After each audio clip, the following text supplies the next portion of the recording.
Steelers at Bengals. Steelers minus 5.5. Game total 44.5. The early betting splits on the Thursday night game. 51% of the bets on the spread coming in the Bengals. 50%, 50-50 split on the total. It's still kind of early. On the money line, 88% of the bets on the Steelers. Okay.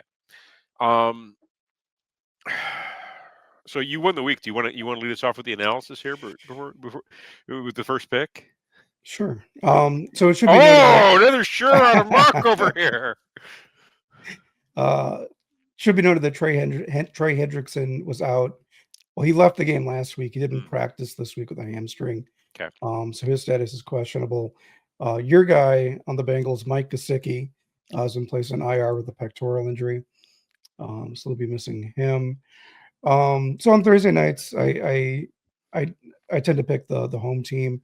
But in this case, I'm going with the Steelers minus 5.5. Joe Flacco did not look all that impressive last week. He continued to look like the Joe Flacco we know and love, despite the fact of having a substantial wide receiver upgrade in Cincinnati.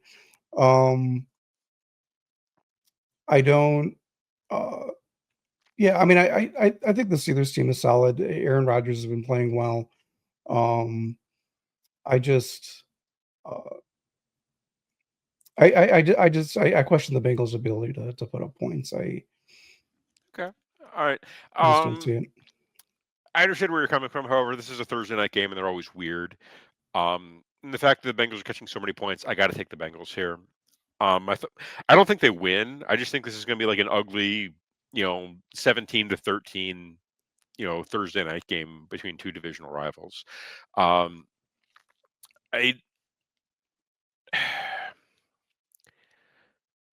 The case the case for the Bengals is that I feel like they'll be able to move the ball on the Steelers defense. I don't think the Steelers defense is that good. I think they've been playing a bit over their heads. We saw them kind of get lit up by the Jets of all teams. So if the Jets are letting you up, I feel like the Bengals. I would rather have a Bengals offense led by a quarterback that I kind of trust a bit more than I kind of trust Joe Flacco more than I trust Justin Fields at this point, based on what I saw last week. So I'm okay. I kind of like the matchup for the Bengals offense at home. Bengals defense versus the Steelers offense. I think the Steelers offense is actually kind of fraudulent. And what I mean by that is I they've been able to get away with having Kenny Gainwell as their lead running back. That doesn't intimidate me. Jalen Warren is nothing special back there.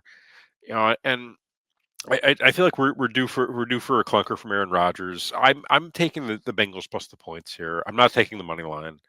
I just think this is going to be another gross Thursday night game that is probably settled by a field goal or slightly more. 17-13. Steelers get the win. Bengals cover the 5.5. I don't believe in the Bengals' ability to move the ball, and they scored 18. They scored 18 points on the road in Green Bay, didn't they? Yeah. I mean, I have to see how much of that was in garbage time, but I mean, I'm fully expecting a backdoor. It's probably going to be 17-6 going into the fourth quarter, and they pick up. Jamar Chase breaks off a big touchdown. That's. But that's, I mean, that's kind of your hope. I mean, the best play. I mean, this Bengals defense is already questionable, and now their best player on defense is probably not going to play on a short week. So yeah, I thought, wait. In the offseason, in the preseason, you said this defense was fine. That was the preseason, Matthew. Sure. Wow, you're really good at that.